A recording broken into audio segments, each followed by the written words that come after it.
Pak Menak Nasaruddin Umar permasalahkan di daerah PIK tidak ada suara azan karena katanya kurang masjid di sana. Maaf Pak Menak, saya cuma mengingatkan, Pak Menak itu menteri semua agama, bukan menteri agama Islam saja loh.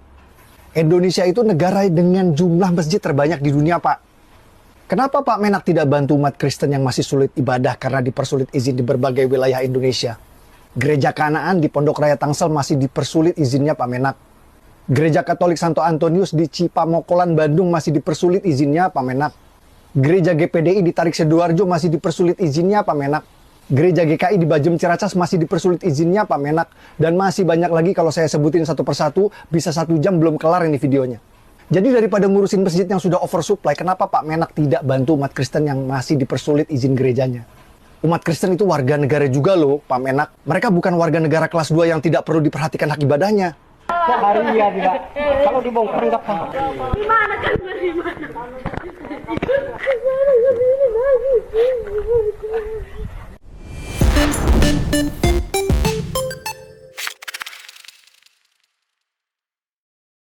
Assalamualaikum warahmatullahi wabarakatuh. Berjumpa kembali di program Ngaji Pinggir Jurang bersama saya Firdaus El Mainuri dan Saya Kak Jito El Kayani.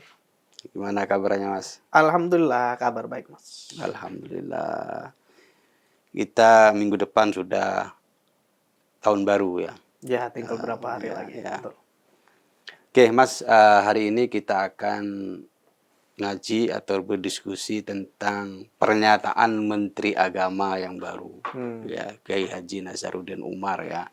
Jadi dia itu membuat pernyataan yang kontroversial, dianggap kontroversial bagi sebagian orang ya. Pertama, dia itu menyoroti tentang masjid. Ya, jadi pertama dia itu menyayangkan di sepanjang Jalan Tamrin Sudirman itu dan Kuningan Jakarta itu tidak ada masjid yang menonjol di tepi jalan yang berada di jantung kota. Ya. Ya, ini menjadi sorotan dia. Kenapa? Karena tidak ada masjid di sepanjang jalan itu.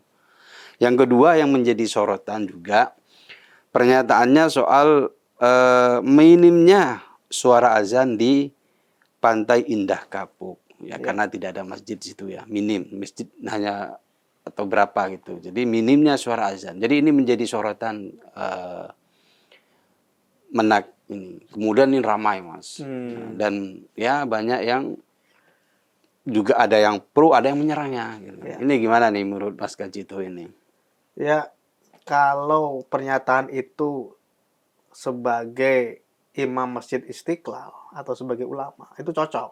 Kayak tepat kalau Kiai Nasaruddin bilang begitu. Tapi kalau sebagai Menteri Agama, menurut saya itu agak condong, terlalu condong ke Islam ya. Karena beliau sendiri menyatakan beliau bukan Menteri Agama Islam, tapi Menteri semua umat beragama. Mestinya, meskipun kalimatnya baik, kan tujuannya baik ya. Cuman itu bias ya, itu terlalu condong ke satu kelompok. Dan kasihan kelompok minoritas. Umat Kristen misalnya mau bangun gereja setengah mati. Ini masjid kita itu sudah terbanyak di dunia. Negara dengan masjid terbanyak nomor 1 dunia itu Indonesia. Jadi kalau ada keluhan ini masjidnya kok kurang di PIK misalnya, ya itu kan tergantung warga PIK. Kalau mayoritas non Muslim kamu suruh bangun masjid ya aneh. Kalau ada Muslim di situ dan jumlahnya cukup, minimal 40 orang kan untuk sholat Jumat itu, dan mukanya harus untuk mendirikan masjid juga begitu kan. Nah ini tergantung masyarakat gitu loh. Kecuali kalau ada yang membangun masjid dihalang-halangi, nah itu mungkin perlu mediasi dari pemerintah. Oke, ini Mas. Jadi pernyataan Menak ini mendapat dukungan lah dari Ketua Umum Santri Muda Nusantara. Ya. Ya, yang bernama Sukarya Putra. Dia itu mendukung pernyataan Kiai Nasaruddin Umar ini. Jadi katanya itu sebagai negara mayoritas Muslim terbesar di dunia, ya PIK itu haruslah patuh terhadap keragaman budaya dan memperhatikan masyarakat mayoritas yang ada. Gitu loh. Jadi sebenarnya dia nggak masalah tentang keberadaan PIK itu, tapi ya sebagai negara yang mayoritas Muslim harusnya menghargai keberagaman gitu loh Mas. Iya. Menurut saya pernyataan ini juga agak ngawur ya. dia seolah-olah mewajibkan pengembang PIK itu untuk membangun masjid, gitu loh. Kalau dia membangun fasilitas umum, fasilitas sosial, oke lah. Itu kan taman kayak gitu ya, tempat-tempat yang untuk orang-orang umum. Kalau dia bangun masjid, itu kan khusus umat Islam. Dan mungkin persentase umat Islam di PIK mungkin jadi minoritas, kan gitu. Dan saya lihat wah, umat beragama lain itu bangun rumah ibadah itu juga bukan negara yang bangun, perseorangan aja kan, atau kelompok kumpulan lah, sumbangan lah dari jamaahnya. Dan itu yang mestinya terjadi di PIK. Memang nggak ada orang kaya Islam di sana, ada dong. Kenapa mereka nggak saweran nyumbang terus bangun masjid sendiri? Ada juga yang bilang, Mas, netizen yang bilang, wah ini kan salah satu sarana untuk dakwah. Ketika ada masjid di situ, maka adzan semakin berkumandang dan maka di situ ada dakwah, menyebarkan agama Islam. Ya, ya itu kan pikiran apa namanya kolot ya, pikiran udik ya begitu. Dia berpikir kalau suara azan kemana-mana otomatis ini umatnya taat gitu. Belum tentu. Masjid kita itu azan juga kemana-mana. Bahkan kalau kita lihat harga rumah dekat masjid itu malah nggak laku turun. Kenapa? Karena berisik. Masjid kita itu kebanyakan berisik. Itu Bising. dianggap orang yang tidak dapat hidayah katanya, Mas. Nah, Kalau orang itu yang kan. dapat hidayah itu harusnya senang masih mendengarkan adzan, mendengarkan ini. Kalau Jadi azannya netizen menganggap, wah ada netizen yang bilang, wah ini yang belum dapat hidayah katanya. Bu Hidayah Nur Wahid, ya nggak ada itu cerita kayak gitu. Orang itu ya apa namanya, apa yang membuat orang tidak nyaman itu sudah pasti nggak bagus gitu loh. Kalau sesuatu yang baik, bagus, pasti orang akan menerima dengan nyaman. Kenapa azan yang keras di toa itu dianggap tidak nyaman? Berarti kan bukan azannya yang nggak bagus, volumenya yang keras tadi itu yang mengganggu, itu yang bising. Belum lagi kalau orang dekat masjid kan biasanya ya masjid itu kan nggak hanya azan aja yang berisik, apa ada pengajian apa ada apa kan sendalnya hilang aja dia mau di masjid, gitu loh. Jadi sudah kayak nggak jelas, makanya itu mengganggu. Dan ini yang membuat tanah di dekat masjid itu turun. Orang malas dekat masjid, gitu. Kalau zaman dulu kan orang bangga kan, wah rumahnya dekat masjid. Gitu. Ini orangnya alim taat ini kan gitu dulu ada kebanggaan lah. Kalau waktu saya kecil itu. Tapi sekarang orang dekat masjid wah malas, gitu loh. Berisik.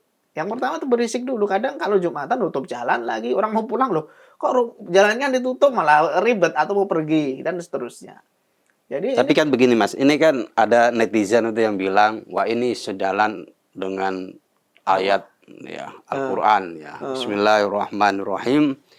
Dalam surat At-Taubah itu disebutkan Bismillahirrahmanirrahim, innama ya'muru masajidallah man amana billahi wal yaumil akhir wa aqamas shalah wa ataz zakah wa lam yakhsha illallah fa'asa ulaika ayyakunu minal muhtadin. Nah, sesungguhnya yang memakmurkan masjid Allah itu hanyalah orang-orang yang beriman kepada Allah dan hari akhir serta menegakkan salat, menunaikan zakat dan tidak takut kecuali hanya kepada Allah. Maka mudah-mudahan mereka termasuk orang-orang yang mendapatkan petunjuk. Ya. Nah, ini ada juga hadis Nabi. Ini yang sering dipakai oleh kelompok. Mambana lillahi masjidan banallahu lahu baitan fil jannah. Barang siapa yang membangun masjid karena Allah, maka suatu hari kelak di akhir nanti Allah akan membangunkannya rumah. Nah, ini makanya kan kemuliaan orang yang membangun masjid itu kan mulia banget, Mas. Bahkan orang yang dekat-dekat masjid itu dibilang dapat berkahnya, Mas. Seharusnya orang dekat masjid seharusnya dapat berkahnya, dapat pahalanya. Ini malah dapat berisiknya, gitu loh. Karena memang toa masjid, toa musola kan sudah diatur oleh Kemenak sebenarnya di zaman Gus Yakut itu ya. Yeah. Tapi nggak diterapkan dan nggak ada pihak dari Kemenak yang di bawah itu mungkin nggak ada aparatnya ya. Yang menegakkan hukum itu ada imbauannya doang, ada edarannya doang. Tapi eksekusinya nggak ada. Masjid ya suka-suka mereka gitu. Dewan masjid pun ya suka-suka mereka, nggak bisa ngatur juga akhirnya. Hanya sekedar ormas dan seterusnya. Makanya pernyataan Soal ayat yang tadi gimana, Mas? yang mana? Yang soal memakmurkan masjid itu. Itu sebenarnya imbauan ya, imbauan untuk umat Islam bahwa umat Islam itu ya kalau bisa memakmurkan masjid. Itu kan imbauan kepada individu, kepada kelompok muslim, bukan kepada pengembang ya, atau kepada pebisnis di Jalan Sudirman Tamrin. Itu kan kembali lagi ke orang-orang Islam di situ. Loh, kalau mereka memang punya niat untuk membangun masjid, ya dikembalikan ke hati mereka masing-masing. Kenapa kamu nggak bangun masjid? Jangan menyalahkan pemerintah atau menyalahkan pebisnis yang ada di jalan itu gitu loh. Ya di Tamrin ini kan banyak Mas, umat Islam gitu kan. Iya, Jadi ya kan kenapa kalau mereka nggak seumpamanya berinisiatif? dibangunin masjid kan mereka akan lebih mudah untuk Nah, beribadah. itu inisiatifnya dari umat Islam dong. Jangan apa-apa negara, apa-apa harus dipikirin. Itu kan aneh. Lagian saya nggak ngerti kenapa mestinya kan itu di lingkungan itu kan juga ada jamaahnya ya, ada kelompok-kelompok ormas, ada NU, ada Muhammadiyah, itu kan banyak juga. Kenapa mereka nggak punya inisiasi untuk membangun masjid di daerah itu? Atau di awal perkembangan Jakarta dulu kok nggak diinikan gitu loh. Itu kan jalan di situ kan mengenai perkembangan kan, mungkin dilebarkan, mungkin ada dulu apa komplek apa dilebarkan dan seterusnya, akhirnya tanah yang tersisa itu digunakan untuk areal seperti sekarang perkantoran dan seterusnya. Jadi pernyataan seperti itu dari seorang Kemenak menurut saya kok malah nggak pas ya, karena hari ini yang paling mendesak perlu perhatian khusus Kemenak itu umat minoritas, bukan umat mayoritas. Izin gereja ini yang dipersoalkan sampai sekarang. SKB 2 Menteri ini memberatkan. FKUB ini akhirnya semena-mena juga karena bukan memfasilitasi izin gereja atau izin wihara atau izin apapun rumah ibadah lain, justru mempersulit, ya kan? Karena syaratnya kalau nggak salah harus ada 90 orang internal, kemudian harus ada izin tetangga 60 orang loh. Ini orang mau bangun tempat ibadah perlu izin 60 orang, itu kan gila. Ini siapa yang bikin dulu ini? Sementara orang mau bikin diskotik, bikin bar, bikin kafe nggak perlu izin. Izin tetangga maksudnya izin. Kalaupun ada kanan kiri cukup lah. Ini sampai 60 orang mau ngapain? Gitu loh. Jadi peraturan ini, SKB yang diteken ini atas dasar desakan mayoritas pasti itu. Mayoritas takut kalau umat minoritas bertambah, umat mereka berkurang karena tersedot. Makanya dibatasi, dipersulit, birokrasinya muter-muter hanya untuk membangun tempat ibadah. Itu faktanya. Dan ini yang harus diperhatikan oleh Menteri Agama. Ya, karena itu Mas ada juga nih, kalau tadi kan ada yang mendukung Mas. Jadi ada netizen yang mendukung. Tapi ada juga beberapa netizen yang mengkritik Ya, pernyataan Menak tadi. kayak Menak ini ya. Salah satunya itu Abu Janda. Ya. Permadi Arya ya. Dia itu di videonya itu viral sekali Mas. Dia itu membuat video kemudian diviral di media sosial. Ya, dia itu mengkritik istilahnya bahwa Menteri Agama itu ya bukan hanya menteri untuk umat Islam aja. Betul. Jadi harus menteri itu ya, Menteri Agama itu harus menteri untuk semua agama. Kemudian dia bilang bahwa di Indonesia ini ya jumlah masjidnya terbanyak di dunia. Ya, kemudian dia itu meminta kenapa Pak Menak itu tidak membantu umat non-Muslim yang dipersulit untuk mendapatkan izin pembangunan rumah ibadah. Bahkan bukan hanya mendapatkan izin rumah ibadah Mas katanya. Jadi bahkan yang sudah dapat izin sekalipun itu dipersulit bahkan dipersekusi. Ya. Ini gimana nih menurut Ya, Mas? itu setuju. Seperti saya sebut tadi, Indonesia itu sudah menjadi negara nomor 1 dengan masjid terbanyak. Kenapa saya bilang begitu? Karena tanpa survei pun, tanpa kita ngecek, orang kita tuh senang sekali, kadang-kadang tuh musola ditingkatkan jadi masjid. Kadang deket-deket jaraknya. Padahal tuh ada, di fikih itu ada peraturannya, ada aturannya untuk membuat masjid. Kan ada istilah ta'adudul jum'ah di situ kan. Nggak boleh jarak masjid itu terlalu dekat. Gitu. Pokoknya ada perhitungannya lah berapa jaraknya, ini sekian-sekian dan seterusnya. Itu kalau orang paham fikih ya, masyarakat setempat, itu mestinya mengacu itu. Tapi kan kebanyakan orang kita kelihatannya aja ulama. Fikihnya paham atau nggak tahu saya. Tapi kan mungkin semakin banyak masjid ini kan semakin Justru nggak boleh. sebagai tanda Nggak bahwa boleh. kampung ini beriman, Bikin soleh musola gitu. aja karena ta'adudul jum'ah tadi. Makanya kalau orang paham tentang kaidah ini, orang nggak akan keburu nafsu meningkatkan musola jadi masjid. Kenapa? Dia jadi khatib, kan? Jadi pengen Mungkin khotbah, Mas pengen Kaji itu ceramah. perlu menjelaskan apa sih bedanya musola sama masjid itu kan sama-sama. Ya, sebenarnya ada beberapa tingkatan ya. Di agama Kristen, Hindu juga ada beberapa tingkatan di tempat ibadah.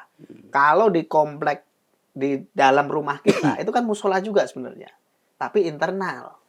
Orang lain kalau mau nimbrung boleh, tapi maksudnya itu nggak lazim lah tetanggamu numpang di musolamu kan ya, nggak lazim kalau di dalam rumah ya. Ya. Biasanya tuh ada di rumah saya dulu juga ada satu ruangan gitu untuk musola keluarga. Jadi kalau mau jamaah keluarga di situ, kalau hujan lebat dari mana masjid di rumah aja. Ada musola untuk lingkungan tempat ibadah ya. Jadi ini ada tetangga beberapa gitu, sudah ada masjid tapi agak jauh, bikin musola supaya jamaah. Bedanya apa? Di musola itu nggak ada sholat Jumat gitu. Ada kemudian masjid. Ini masjid yang biasa ya. Satu lingkungan mungkin satu desa agak gede gitu kan. Ada masjid di ujung, ada masjid lagi di sini gitu. Masjid yang kecil ini karena yang masjid yang gede terlalu jauh, bikin masjid kecil. Kemudian ada masjid jami, masjid yang gede. Nah, itu beda lagi. Pusat itu yang kota biasanya ya. Biasanya buat sholat Id. Kadang kan ada kan di Mekah sekalipun juga ada masjid yang membedakannya apa? Kalau masjid jami itu buat sholat Id, dulu buat ngeksekusi orang juga, buat mancung gitu ya, banyak lah. Nah itu ada masjid jaminya. Artinya nggak semua digunakan sebagai tempat sholat Id karena memang lahannya juga harus luas kan masjid jami. Jadi klasifikasi ini yang kemudian di Indonesia itu apa ya? Jadi bias ya, jadi nggak jelas. Ada orang sudah ada masjid karena agak jauh, males jalan kaki, musola yang ada di situ dinaikkan tingkatnya jadi masjid. Akhirnya apa? Akhirnya makan jalan, nggak ada parkiran. Kalau orang sholat Jumat nutup jalan karena memang nggak cukup tanahnya. Ini yang nggak dipikirkan oleh masyarakat kita. Makanya kalau kamu mau bangun masjid, kamu harus dirancang dulu dari awal. Masjid itu, kalau memang masjid ya, harus ada halamannya. Minimal nanti buat sholat Id, buat sholat istisqa, buat apalah, buat acara keagamaan di situ muat, buat parkir dan seterusnya. Kalau perlu masih buat madrasah ini dan itu idealnya masjid begitu. Tapi di kita kan enggak. Sudah tahu itu tanahnya sempit, awalnya buat musola, di komplek-komplek tuh banyak banget. Dipaksain jadi masjid. Akhirnya ya begitu. Masjid darurat ini akhirnya mencaplok jalanan umum, bising, ribet lah orang di situ, dan ini yang harus kita cegah sebenarnya, Mas. Karena itu Mas begini Mas, ada juga netizen yang bikin tantangan nih. Ini kan Menteri Agama baru Mas ya, Pak Nasar, Pak Kiai Nasar ini kan baru jadi menteri ya, jadi ya masih kita belum inilah. Kita tidak boleh terlalu menghukumi begini-begini. Gitu ya. Karena itu ada netizen juga yang kayak semacam memberikan tantangan. Wah, berani nggak ini Pak Menak nih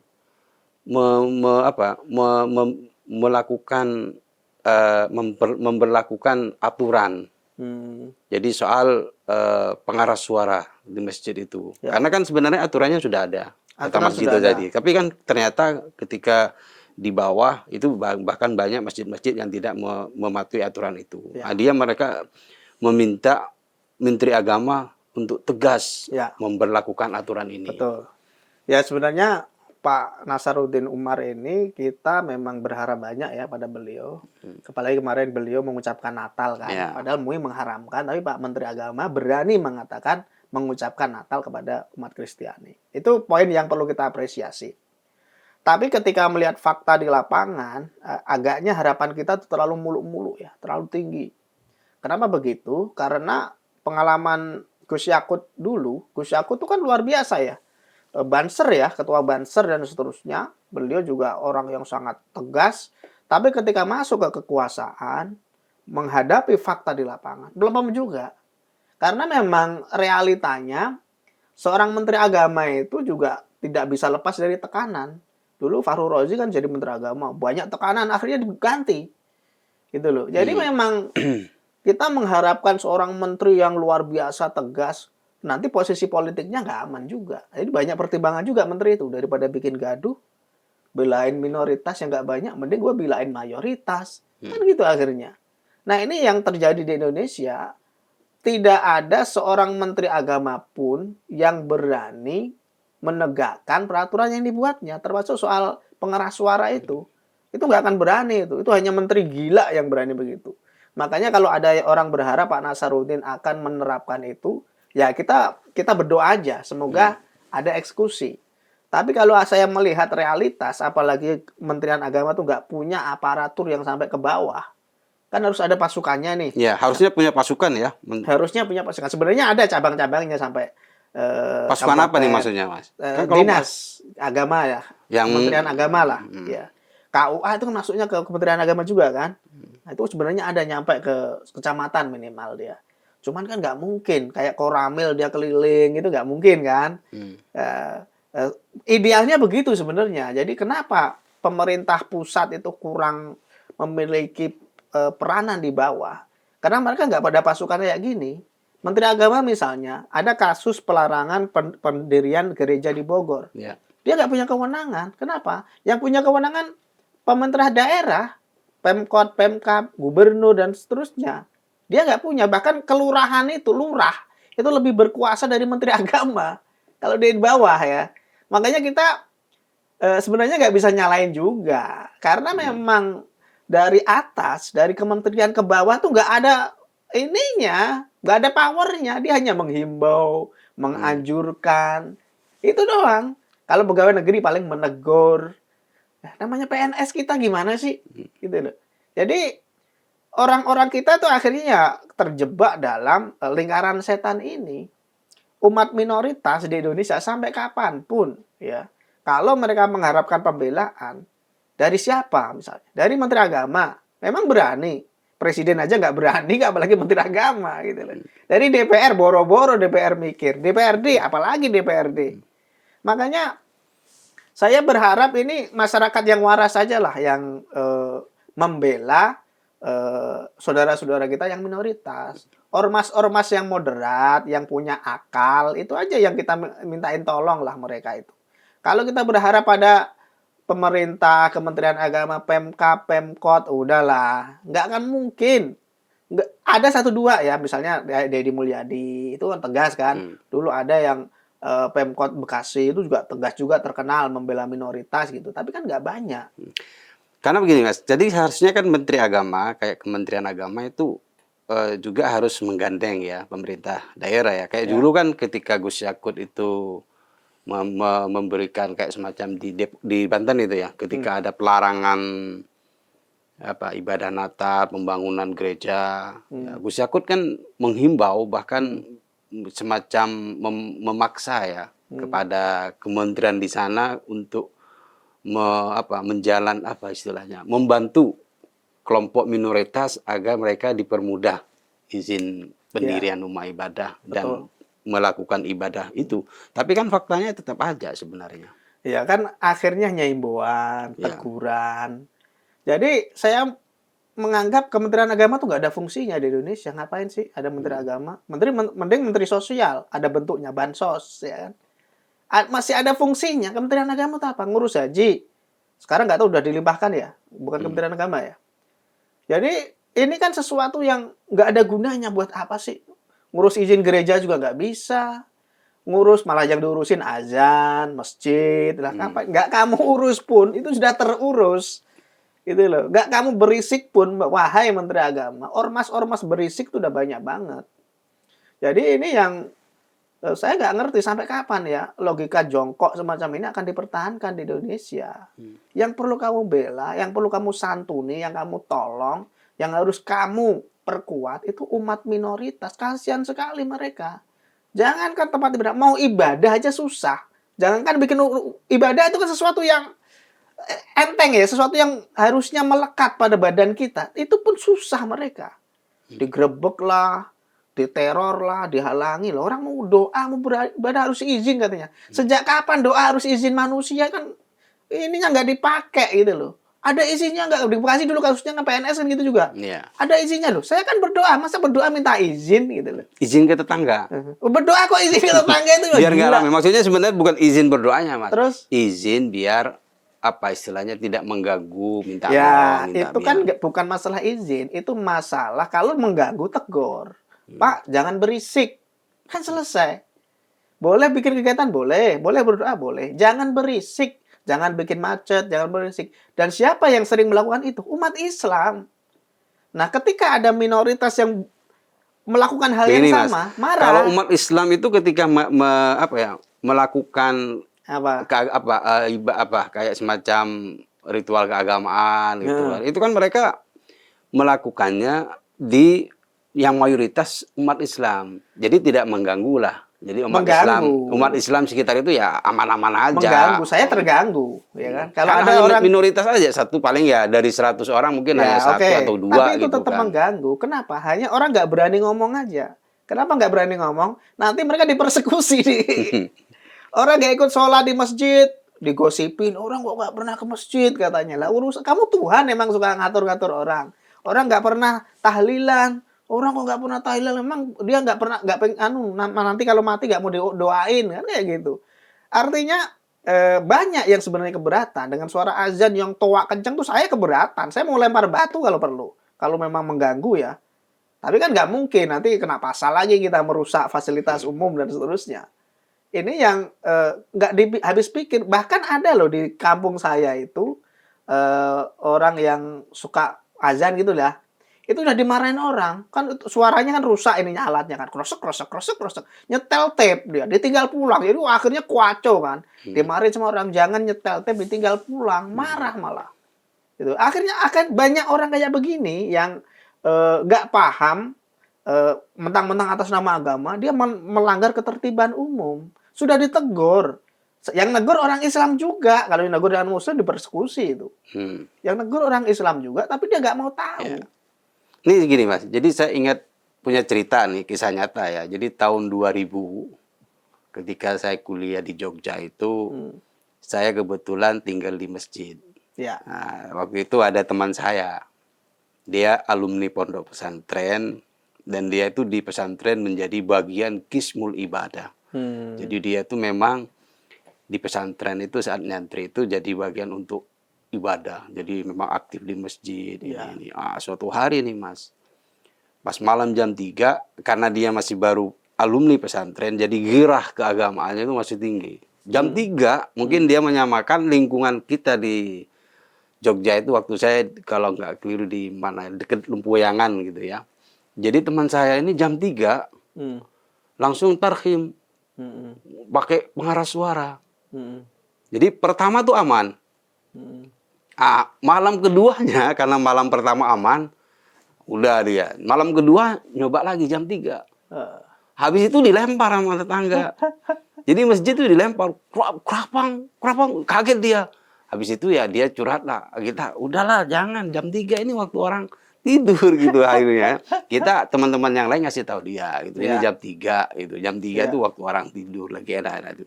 Tapi karena dia masih girahnya itu masih baru alumni pesantren, terus waktu itu dia masih ini, akhirnya ya setelah dikasih tahu ya janganlah kalau mau tarhim itu ya jangan pas jam 3 lah, 5 menit sebelum subuh lah baca ini dzikran. Ini kisah nyata gitu loh. Dia berhenti gara-gara dilempar sama tetangga itu, dan mayoritas di tetangga itu Muslim semua. Makanya itu kan fakta ya, itu sebuah bukti bahwa nggak semua orang Islam tuh happy dengan kamu tuh sok-sok agamis begitu ya. Bahkan kalau kamu azan, sebenarnya yang lain-lain itu kan nggak disunahkan ya di pengeras suara itu ya. Kamu mau baca Al-Quran ya silahkan baca situ. Ngapain kamu pakai pengeras suara misalnya? Apalagi hanya tape. Ya, karena itu dulu Gus Dur pernah nulis ya. Jadi Islam kaset dan kebisingannya. Gitu. Ya. Jadi ya mengkritik masjid yang tinggal menyetel, ngaji, kemudian ditinggal pergi. Jadi 1 jam 2 jam orang yang ngaji itu sebenarnya bukan orang, jadi kasetnya yang dapat pahala, bukan orangnya. Nah, ini budaya kaset dan kita. ini mayoritas terjadi Mas seperti itu. Hampir semua Hampir semua di Indonesia. Makanya yang saya bilang di kampung saya itu sampai ditegur orang. Kamu kalau nyalain itu, jangan ditinggal pulang. Kalau pas rusak, kan mesinnya rusak. Jadi suaranya nggak karu-karuan. Wow, wow, wow, wow, wow. Itu sampai lama banget kan. Gila itu. Nah ini yang perlu dicegah. Nggak semuanya harus kamu toakan. Toa itu hanya untuk darurat. Bahkan volumenya harus diatur. Edukasi ini loh yang nggak ada sampai ke bawah. Sebenarnya Menteri Agama tugasnya tuh itu. Oke Mas, begini Mas. Mungkin Mas Kaji itu bisa nggak menyebutkan 3 hal nih yang penting, yang prioritas yang harus dilakukan oleh Menteri Agama ini soal toleransi di Indonesia ini. Apa sih 3 hal yang prioritas menurut Mas Kaji itu? Saya agak pesimis ya kalau ngomong Menteri Agama. Nah, tapi nggak apa lah, kita ini idealnya ya. Idealnya lah. Idealnya yang pertama, Menteri Agama harus berani. Itu dulu, jangan cemen, jangan pengecut. Jangan makan gaji buta. Berani dulu. Nanti soal kamu dipecat, soal kamu dilempar sendal, itu urusan belakangan. Kamu berani dulu nggak membela umat minoritas? Kalau kamu dasarnya pemberani, kamu sajaah ya, kamu ini nggak kenal takut, kamu akan menafikan semua risiko. Mau di reshuffle Pak Prabowo monggo, mau dikritik NU Muhammadiyah nggak masalah. Kalau kamu punya pijakan, kamu punya dasar yang kuat. Aku ini menteri semua agama, bukan hanya menteri umat Islam. Gitu. Jadi berani dulu. Menteri agama berani nggak? Kalau nggak ya ngapain kamu jadi menteri agama gitu. Kalau nggak berani membela kepentingan umat minoritas, kepentingan untuk beribadah, kepentingan untuk mendirikan tempat ibadah, gereja, wihara, dan seterusnya. Itu yang harus kamu bela. Kamu harus berani dulu. Yang kedua, harapan saya itu Menteri Agama itu jangan pilih kasih gitu ya, mentang-mentang dari umatnya untuk masjid kayak di PIK tadi digembar-gemborin. Jenderal Sudirman yang entah nggak tahu sejak kapan itu ada ribut, sekarang kenapa nggak ada masjid? Kenapa nggak dari dulu kamu ributnya? Gitu loh. Jadi dia harus adil. Umat minoritas mau Sunda Wiwitan, mau Ahmadiyah, mau apapun, kamu harus bersikap adil. Jangan mentang-mentang kamu muslim, kamu ulama, kamu imam masjid Istiqlal ya, kamu membawa itu kemana-mana sebagai menteri. Nggak boleh. Kamu sebagai menteri, kamu menghadapi umat minoritas seperti Ahmadiyah yang kamu sebut sesat itu, kamu harus mengedepankan keindonesiaanmu. Jangan bawa sesatnya dulu loh. Ini manusia, ini bangsa Indonesia, kita rangkul dulu dong. Kita carikan solusi dong. Itu tugasmu. Jangan mentang-mentang kamu umat Islam, kamu ulama, kiai, terus karena tuduhan sesat tadi, kamu nggak peduli, ada laporan, kamu nggak peduli. Yang ketiga, menurut saya, Menteri Agama itu harus mengedukasi umat. Ini tugas yang paling pokok sebenarnya. Karena kalau kita lihat ulama-ulama kita di berbagai wilayah di Indonesia itu parsial, nggak ada yang NU, ada yang Muhammadiyah. Di NU pun mereka tuh bukan satu kesatuan yang kita bilang utuh.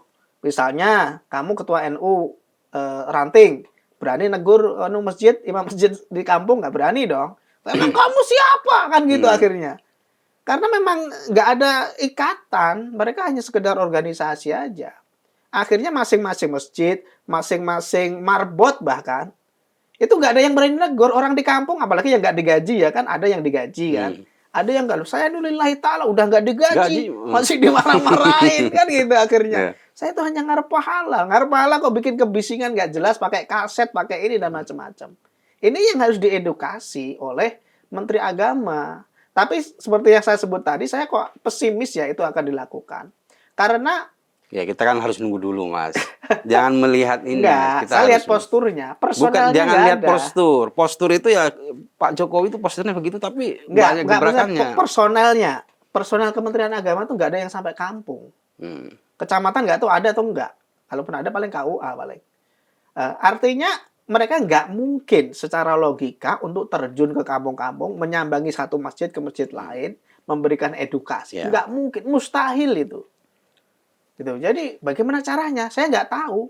Bisa merangkul ormas sebenarnya. Tapi ormas juga, Muhammadiyah juga banyak faksinya. NU apalagi banyak banget itu faksinya gitu loh. Makanya nggak mudah memang mengatur Indonesia. Tapi ada 3 hal tadi yang ingin saya tekankan. Kalau mau ideal, pertama menteri itu harus punya keberanian. Menteri harus punya sikap adil dan menteri harus bisa mengedukasi umat. Kalau enggak ya bubarin aja menteri agama itu. Oke. Ya, ini terlalu bersemangat. Oke, terima kasih Mas. Siap. Oke, demikian penonton Cokro TV. Kami hanya ingin mengajak Anda untuk melihat isu atau persoalan keislaman dari berbagai sudut pandang, dari beragam penafsiran, supaya kita tidak terjebak pada pemahaman yang kaku dan sempit dan mudah menyalahkan dan mengkafirkan kelompok lain. Mari kita hargai perbedaan, jaga kerukunan. Wassalamualaikum warahmatullahi wabarakatuh.